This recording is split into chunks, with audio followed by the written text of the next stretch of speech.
42% of Americans expect to go at least $500 to $1,300 in debt during the holiday season, and 1/3 commonly put all of their spending on credit cards, and then more than 1 in 10 Americans plan to take out a loan.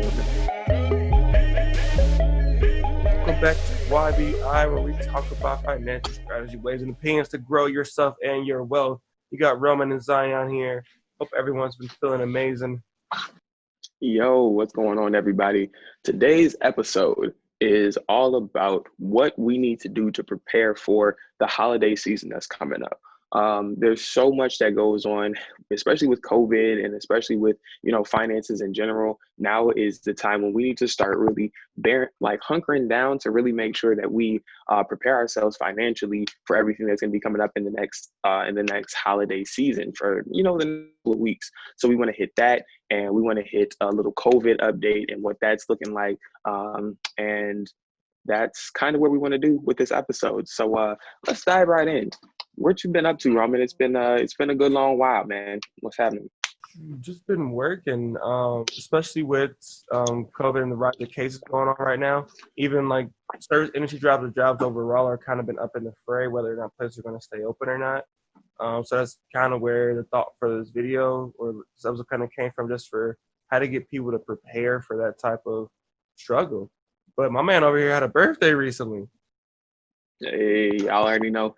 Hey, I appreciate all the love that came from the different outlets, Facebook, YouTube, Instagram, all that stuff. Thank you to the team. Y'all are all love. Appreciate it. Yeah. But it's been a while, couple of days, weeks, with the election and everything that was going on. And with job security in general, it's crazy to see, one, that the uptick of COVID-19 is really wild.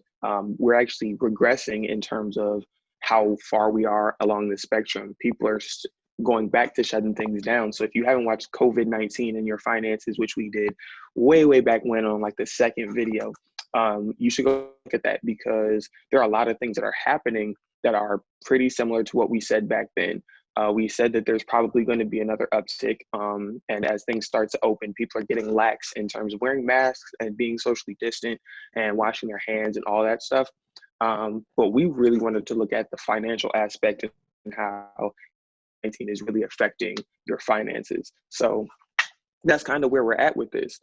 So as far as Roman is concerned, he was saying that as a bartender, people are losing their jobs because they're shutting bars back down and because they're shutting those things down. So it's important to, one, have a financial plan and have a strategy of what to do. So Roman, what else do you plan on doing? I mean, in addition to all the things that we said in the video, 4 or 5 weeks ago, to make sure that you're financially right for this next season?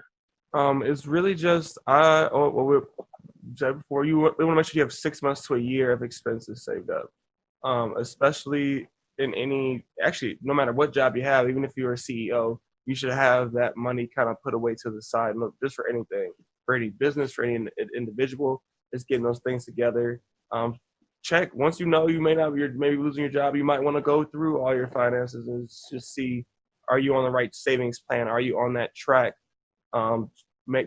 Check and see what subscriptions you're paying for that you really don't need anymore. You may not need every streaming platform. You might be able to cut a few out. Don't go out, or go out less. Make sure you just have more of a plan for that. And be like, okay, I've been spending this much on food. I'm spending this. I can cut this out. I can cut this back and save more of that money. It's really just looking at, okay, where I've been spending your money or anyone's money or my money, and figure out where you can cut out some of those things to put more of that money into your pocket, so you can pay yourself with that money into a savings account or invest it or whatever you kind of want to do to put things away there. Because the unemployment rate in America right now has gone down, but I feel like it's going to end up going back up with everything else that's going on. With states starting to lock back down, people are going to lose their jobs again, which means unemployment rate's going to go right back up. And a lot of states, unemployment funds have already been drained or mostly drained from March, April, when everyone had lost their jobs previously. So if people aren't already kind of set up for that, it could be even more worse winter.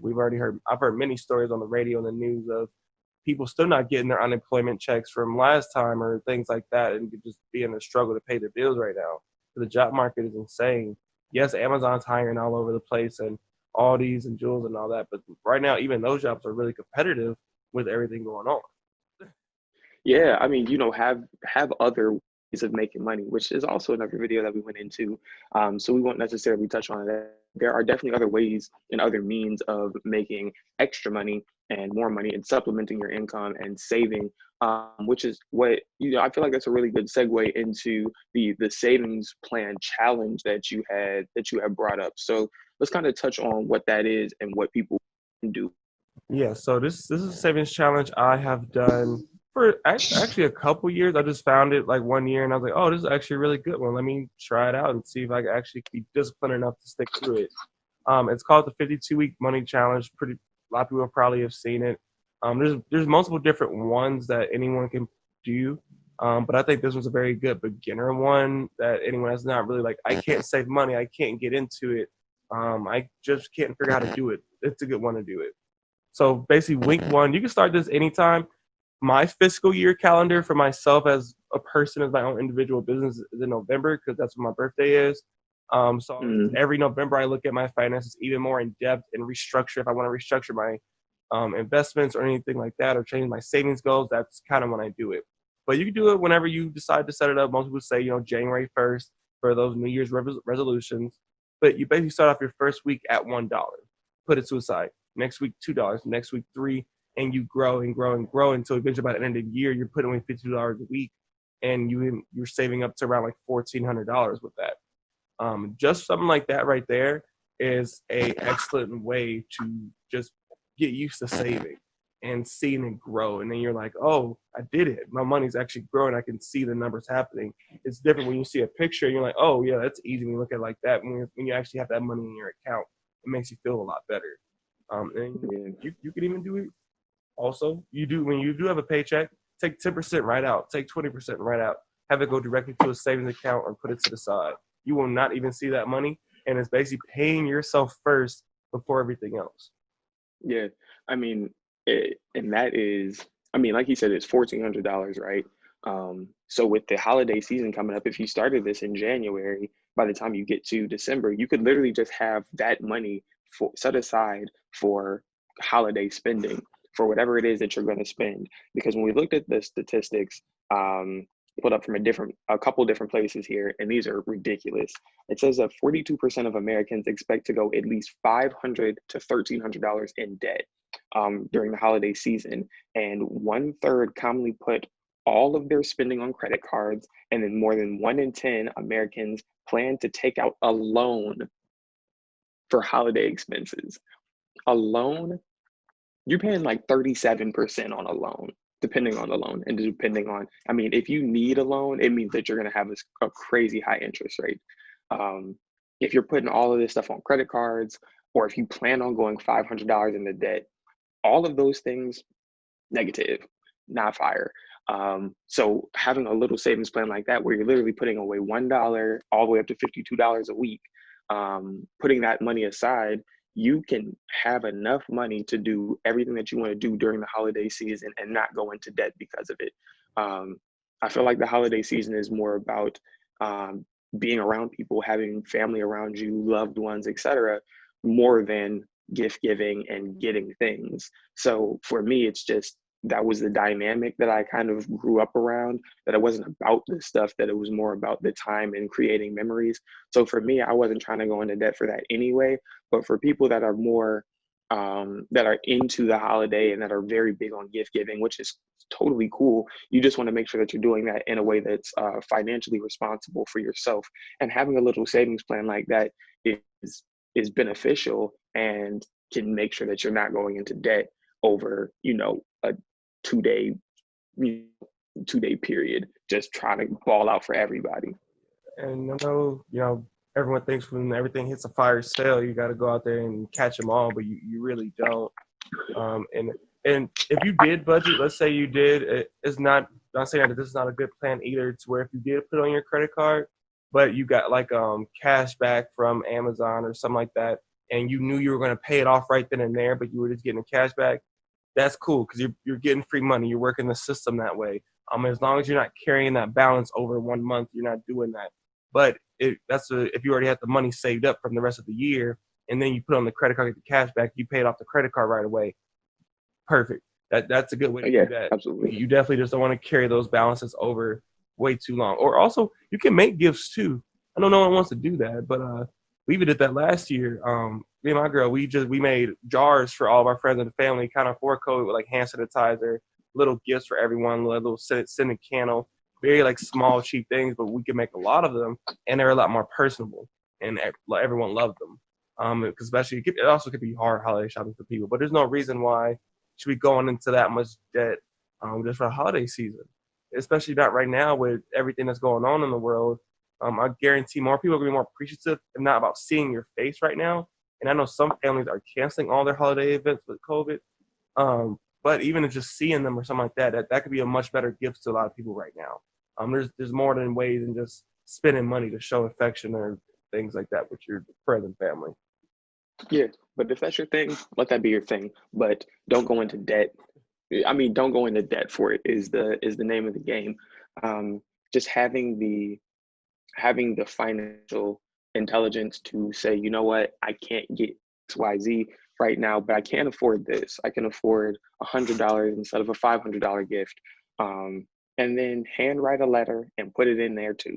And now you got a pen pal. And you guys can write throughout the year and it'll be great. You know, that type of thing, that type of situation is going to be better for your pocket and then better for you overall. So that's really what we want to stress to make sure that people are being smart in the COVID time as things are going back to what they looked like earlier this year. So just having that knowledge is really going to be imperative for you to be successful through the end of the year. So we want you guys to be able to finish strong financially. Yep. Coming up on it, finish strong, grow some wealth. Let us know, guys, too. Also in the comments below, what have you guys been doing or trying from watching our videos or any videos or podcasts, and be like, hey, this is what's been going on. I've actually been able to save up extra money. My savings rate's grown to 30% now, or anything like that. We want to hear those stories from you guys because that's what keeps us Yeah, so coming up, we have a new series that we're going to jump into um, next. So get ready for that. We're going to go into a lot of different things for education, for what the correct move is for you in terms of education. We talked about this in investing in self a little bit, but we want to really go in depth into um, community college versus a four-year university versus trade schools versus joining something like the military or the armed forces.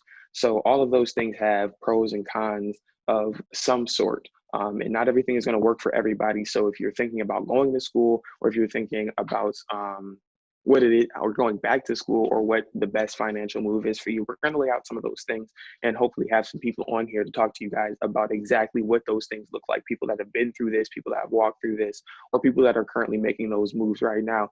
So Roman and I will definitely share some of our insight in what we've done, but we have very similar things that we did in terms of being at four-year universities together. But that's kind of where we want to move next. Of course, we're going to have another giveaway for the holidays, and we're going to continue to do a lot of things. Hopefully, we're trying to get some merch going here for the holiday season, so y'all can have some YBI swag coming up for December, January. Hopefully, we'll see. We'll see what happens. Um, Sterling statements, man. What do you think are the most important points for this episode and the holiday season? What people can do? prepare for it. Make a plan. Just like you hopefully have already done a savings plan and a budget plan for the rest of your year. Holidays should be included in that. You don't want to go into debt. You don't want to be one of those people who end up getting out 30% in interest off your credit card and anything like that because you wanted to buy a lot of gifts, especially not this year with everything going on in the world. We want to make sure you're prepared and that you have a safety net and that you're not like, oh, I need to go out here and spend all this money now that you don't even have. It's okay to either not get someone anything or make a gift as well. That is completely fine. Absolutely. But keep the money in your pocket at the end of the day. Okay. Um, I think it's going to wrap it up for us today. Do good things with your money this year. Be safe out here with COVID going. Going back up, stay safe as always. Like, share, comment, subscribe, keep your masks on. And y'all know what it is. We may be young and we may even be broke, but we are always investing. We appreciate you guys. Till next time. Peace. Hey everybody, thank you for listening to Young Broken Investing. We just want to let you know that these are the opinions of the hosts, are not meant to be the basis of any security purchases or investments. We're trying to give a little information out there for everybody, and have fun and be safe.